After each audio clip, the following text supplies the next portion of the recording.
السلام علیکم ورحمۃ اللہ وبرکاتہ۔ جی جناب قبلہ محترم عزت مآب مفتی صاحب کیسے ہو؟ ٹھیک ہو؟ محمد اشفاق رضا تاریخ کر رہا ہوں ڈسکا سے۔ اچھا قبلہ سوال آپ سے پوچھنا تھا کہ نا ہمارا نا ہم شاپ ہے ہماری، اور شاپ پہ نا دودھ اور دہی کا کام بھی ہے، اور دہی کو نا بنانے کے لیے، اس کی سجاوٹ کے لیے جو نا تیار کرنے کے لیے نا اس میں تھوڑا سا نا اراروٹ یعنی کہ مائع استعمال کیا جاتا ہے تاکہ اس کی خوبصورتی زیادہ ہو، اور اس کے جو وہ پانی وغیرہ کا معاملہ وہ سیٹ ہو جائے، ٹھیک ہے۔ اس لیے تھوڑی سی مقدار میں نا یعنی کہ ضرورت کے مطابق تھوڑی سی اس کی سجاوٹ کے لیے یعنی کہ استعمال کی جاتی ہے، ٹھیک ہے۔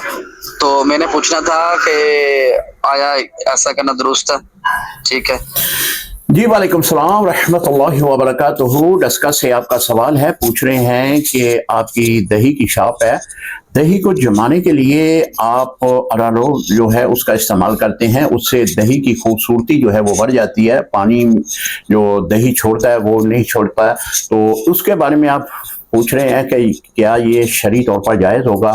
دیکھیں، نبی علیہ الصلوۃ والسلام کی حدیث مبارکہ ہے، آپ نے فرمایا کہ جس نے ملاوٹ کی وہ ہم میں سے نہیں ہے۔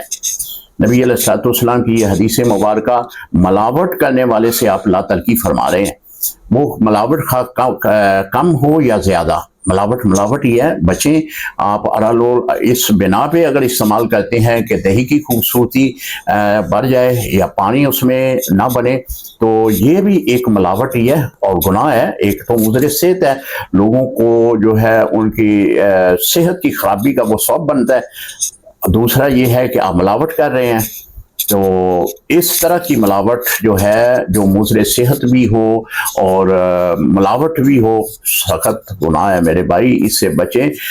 دہی کو اپنی اصل صورت میں بیچیں، فروخت کریں اپنی اصل صورت میں، اگر وہ پانی چھوڑتا ہے تب بھی، اگر وہ اوپر اس کے ملائی وغیرہ یا اس کے کوئی حسن میں وہ کمی لاتا ہے تب بھی آپ اصل صورت میں بیچیں گے تو اس میں زیادہ برکتیں ہوگی۔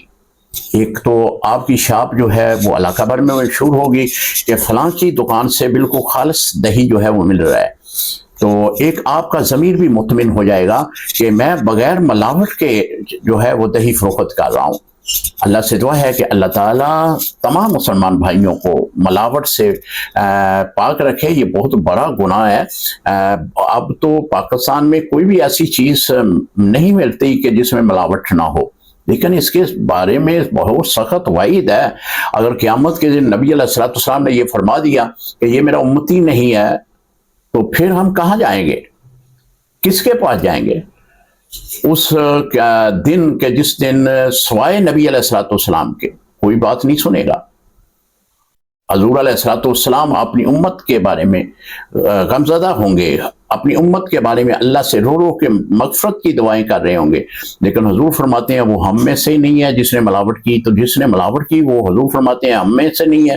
تو اگر قیامت کے دن حضور نے انکار کر دیا تو محترم پھر ہمارا جو حشر ہے وہ تو بہت ہی برا ہوگا۔ السلام علیکم ورحمۃ اللہ وبرکاتہ۔